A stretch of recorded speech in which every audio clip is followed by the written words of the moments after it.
Il y a un été, quelque part dans le sud de la France, une femme a fermé tous ses volets à 7 heures du matin, un mardi de canicule.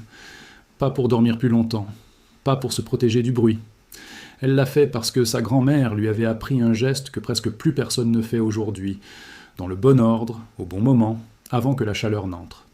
Et ce jour-là, pendant que le thermomètre grimpait à 41 degrés dehors, chez elle, il faisait 26, sans climatiseur, sans ventilateur bruyant tournant à plein régime toute la nuit. Juste un geste ancien, presque oublié, mal compris, souvent mal exécuté, mais terriblement efficace quand il est fait correctement. Ce système existe depuis des siècles. Il ne coûte presque rien à faire fonctionner. Il ne consomme pas d'électricité. Et pourtant, la majorité des logements français, aujourd'hui encore, ne l'utilisent pas correctement, ou pas du tout. Ce n'est pas une invention miracle venue d'un laboratoire. C'est une logique physique simple, que nos grands-parents maîtrisaient presque instinctivement, et que nous avons perdue en même temps que nous gagnons l'accès facile à l'électricité et à la climatisation. Ce qu'on va explorer aujourd'hui, ce n'est pas un gadget, c'est une méthode complète, un système de gestion thermique passive qui repose sur 3 piliers, l'ombre, l'inertie et le flux d'air combiné au bon moment, dans le bon ordre. Et pour la France, en 2026, avec des étés de plus en plus longs, de plus en plus chauds, et une facture énergétique qui pèse de plus en plus lourd, comprendre ce système n'est plus un simple sujet de curiosité. C'est une question de confort réel, de santé, et parfois même de survie pour les personnes les plus fragiles. Pourquoi ce sujet est-il urgent maintenant ? Parce que le parc immobilier français n'a pas été pensé pour la chaleur. Il a été pensé pour le froid. Les logements construits entre les années 60 et les années 2000, en particulier les grands ensembles, les immeubles collectifs, et une bonne partie des maisons individuelles, ont été conçus autour d'une seule obsession, garder la chaleur à l'intérieur en hiver.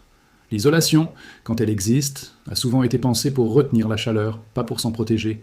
Résultat, ces bâtiments deviennent, l'été, de véritables fours thermiques. Le béton, les tuiles, les toitures mal isolées accumulent la chaleur toute la journée et la restituent la nuit, empêchant le logement de refroidir. On appelle ça l'inertie thermique mal maîtrisée. Et c'est exactement le contraire de ce que ce système ancien cherche à obtenir. Le diagnostic de performance énergétique, le fameux DPE, a longtemps ignoré presque totalement cette dimension. Un logement pouvait être noté correctement en hiver, tout en devenant une passoire thermique inversée en été, une sorte de four qui emprisonne la chaleur au lieu de la laisser s'échapper.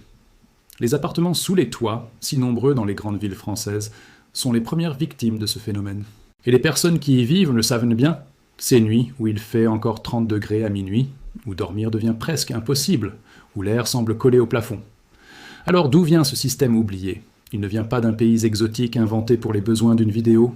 Il vient tout simplement de l'architecture méditerranéenne traditionnelle, celle qu'on retrouve en Provence, dans certaines vieilles maisons du Languedoc, en Corse, dans les villages de pierre du sud-est, mais aussi, sous des formes légèrement différentes, dans l'architecture rurale du centre de la France. Ce sont des maisons construites avant l'ère du chauffage central et de la climatisation, où l'architecture elle-même devait faire tout le travail. Les murs épais en pierre, les petites ouvertures orientées stratégiquement, les volets extérieurs en bois plein, tout cela n'était pas décoratif. C'était fonctionnel, c'était un système. Comment ça fonctionne concrètement ? Le principe repose sur 3 mécanismes qui doivent être synchronisés. Le premier, c'est le blocage du rayonnement solaire avant qu'il n'atteigne la vitre. C'est un point que beaucoup de gens comprennent mal. Un simple rideau ou un store intérieur, aussi épais soit-il, arrête la lumière visible mais pas la chaleur. Le rayonnement infrarouge traverse la vitre, se transforme en chaleur à l'intérieur de la pièce et reste piégé, un peu comme dans une voiture garée en plein soleil. C'est ce qu'on appelle l'effet de serre à l'échelle d'une pièce. La seule façon efficace de l'éviter, c'est d'arrêter le rayonnement avant qu'il touche le verre, donc à l'extérieur. C'est exactement le rôle des volets extérieurs pleins ou des stores extérieurs à lame orientable. Une protection solaire extérieure bien positionnée peut réduire les apports de chaleur par une fenêtre de manière très significative, alors qu'une protection intérieure, même de bonne qualité, reste nettement moins efficace parce qu'elle agit trop tard, une fois la chaleur déjà entrée dans la pièce. Le deuxième mécanisme, c'est le timing. Et c'est là que la plupart des gens échouent complètement, même quand ils possèdent déjà des volets ou des stores extérieurs. Le geste traditionnel consiste à fermer hermétiquement les protections solaires dès les premières heures du matin, avant que le soleil ne tape directement sur la façade, et à garder la maison fermée, volets clos, fenêtres fermées, pendant toute la partie chaude de la journée. Cela semble contre-intuitif pour beaucoup de gens aujourd'hui, habitués à ouvrir les fenêtres dès qu'il fait beau. Mais en période de canicule, ouvrir les fenêtres en pleine journée revient à laisser entrer un air extérieur plus chaud que l'air intérieur, ce qui détruit tout le bénéfice du travail effectué le matin. La maison doit rester fermée, sombre, presque en état de sommeil thermique jusqu'au soir. Le troisième mécanisme, c'est la ventilation nocturne, ce qu'on appelle parfois le rafraîchissement par free cooling. Une fois que la température extérieure descend en dessous de la température intérieure, généralement en fin de soirée ou pendant la nuit, on ouvre tout, fenêtres opposées, si possible, en créant un courant d'air traversant d'un bout à l'autre du logement. L'air frais de la nuit remplace l'air chaud accumulé, et surtout, il recharge en fraîcheur les murs, le sol, le plafond, qui ont eux-mêmes accumulé de la chaleur pendant la journée. C'est là qu'intervient l'inertie thermique, la capacité d'un matériau à stocker et restituer la chaleur lentement. Un mur en pierre épaisse, en terre crue, ou même en béton, dans une moindre mesure, agit comme un réservoir. S'il est rechargé en fraîcheur la nuit, il continuera à absorber la chaleur excédentaire le lendemain, retardant la montée en température à l'intérieur du logement. C'est cette combinaison précise, ombre extérieure le matin, fermeture totale en journée, ventilation traversante la nuit, qui constitue le système complet. Pas un seul de ces trois éléments pris isolément. Beaucoup de foyers français appliquent un seul de ces gestes. Par exemple, fermer les volets sans jamais ouvrir la nuit, ou l'inverse, ventiler la nuit, sans jamais fermer les protections solaires le jour. Résultat, l'efficacité tombe à une fraction de ce qu'elle pourrait être et les gens concluent, à tort, que ces méthodes anciennes ne fonctionnent pas vraiment, ou que ce ne sont que de vieux conseils dépassés face aux étés d'aujourd'hui. Alors, qu'est-ce que dit vraiment la réalité, au-delà du folklore ? Ce système fonctionne, mais il a des limites, et il faut être honnête à ce sujet. Son efficacité dépend énormément de trois facteurs. L'inertie thermique du bâtiment, l'amplitude thermique entre le jour et la nuit, et la possibilité physique de créer une ventilation traversante. Dans un immeuble récent, avec des murs légers, peu d'inertie, et une seule façade exposée, sans possibilité d'aération traversante, ce système perd une grande partie de son efficacité. C'est le cas typique de nombreux studios et petits appartements urbains exposés d'un seul côté, souvent sous les toits, avec une seule fenêtre. Dans ce contexte, même en appliquant parfaitement la méthode, le résultat restera limité, parce que la physique elle-même impose ses contraintes. Autre limite importante, dans les régions où les nuits restent très chaudes, notamment lors des canicules les plus intenses, quand la température ne descend pas suffisamment même après minuit, la ventilation nocturne perd une partie de son intérêt, puisqu'il n'y a plus vraiment d'air frais à faire entrer. C'est un phénomène de plus en plus fréquent en France, en particulier dans le sud, où les nuits mi-tropicales, celles où la température ne descend pas sous 20 degrés, deviennent plus nombreuses chaque année.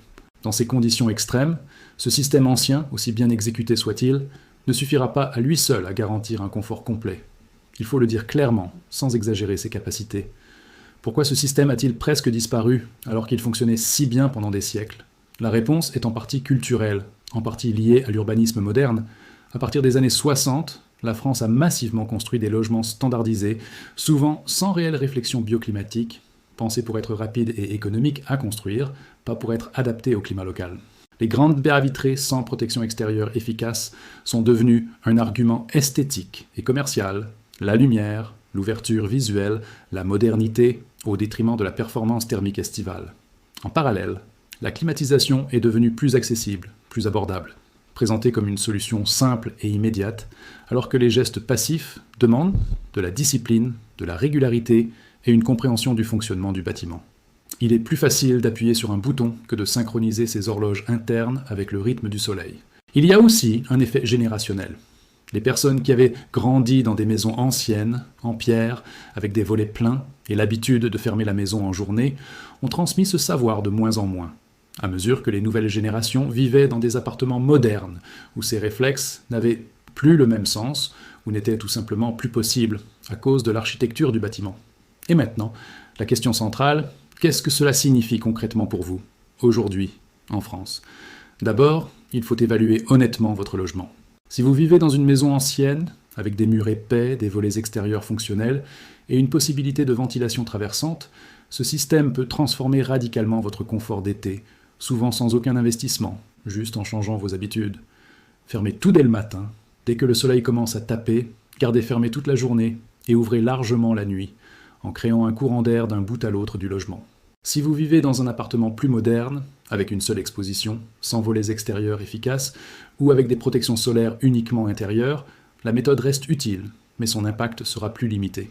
Dans ce cas, il devient pertinent de réfléchir à des améliorations ciblées L'installation de stores extérieurs, même légers, sur les fenêtres les plus exposées, l'ajout de films solaires de qualité sur le vitrage, ou encore, si vous êtes en copropriété, la discussion collective autour de protections solaires extérieures homogènes pour toute la façade, un sujet de plus en plus abordé dans les conseils syndicaux depuis que les étés deviennent plus difficiles à vivre. Pour ceux qui envisagent une rénovation énergétique plus large, ce système doit être intégré dès la réflexion, pas ajouté après coup. Trop de rénovations en France se concentrent uniquement sur l'isolation hivernale, sans penser au confort d'été, ce qui peut parfois aggraver la situation, en emprisonnant encore plus la chaleur à l'intérieur si aucune protection solaire extérieure n'est prévue en parallèle. Une bonne rénovation pense les deux saisons ensemble, l'isolation pour l'hiver, la protection solaire et la ventilation pour l'été. Il faut aussi être honnête sur ce que ce système ne remplace pas. Pour les personnes fragiles, les personnes âgées, les jeunes enfants, les personnes souffrant de pathologies respiratoires ou cardiaques, dans les périodes de canicule extrêmes, ce système passif reste une aide précieuse, mais il ne doit jamais remplacer les recommandations sanitaires officielles, l'hydratation, les lieux frais publics et, dans les cas les plus graves, un système de rafraîchissement actif temporaire. Ce système ancien est un outil de confort et de réduction de la dépendance énergétique, pas une solution médicale. Alors, quand ce système a-t-il vraiment du sens en France aujourd'hui ? Il a du sens presque partout, en climat méditerranéen, où l'amplitude thermique jour-nuit est forte, en climat océanique, où les nuits restent généralement plus fraîches même en été, et même en climat continental, où les écarts de température entre le jour et la nuit peuvent être importants, à condition que le bâtiment permette une ventilation traversante réelle. Il a moins de sens dans les logements à exposition unique, sans possibilité d'aération croisée, dans les zones urbaines très denses où l'air nocturne reste chargé de chaleur accumulée par le bitume et le béton environnant, un phénomène qu'on appelle l'îlot de chaleur urbain, et dans les périodes de canicule extrêmes où les nuits ne redescendent plus suffisamment. Ce qui est certain, c'est que ce système, quand il est applicable, ne coûte quasiment rien, ne demande aucun appareil électrique, et repose uniquement sur la compréhension du bâtiment et la discipline des horaires. Ce n'est pas une solution magique universelle. C'est un outil physique, logique, éprouvé depuis des siècles, qui a simplement été oublié parce qu'on lui a préféré des solutions plus rapides, plus modernes, mais aussi plus coûteuses et plus dépendantes de l'électricité. La prochaine canicule arrivera, ce n'est pas une question de si, mais de quand. Et ce jour-là, la différence entre un logement qui reste vivable et un logement qui devient un four ne dépendra pas seulement de la technologie que vous possédez. Elle dépendra aussi de la manière dont vous utilisez ce que votre logement possède déjà, souvent sans même le savoir. Fermer au bon moment, ouvrir au bon moment, laisser les murs faire leur travail. C'est un système ancien, presque invisible, mais qui, redécouvert et bien compris, peut redonner à des milliers de logements français une capacité de résistance thermique qu'ils avaient, sans le savoir, depuis toujours.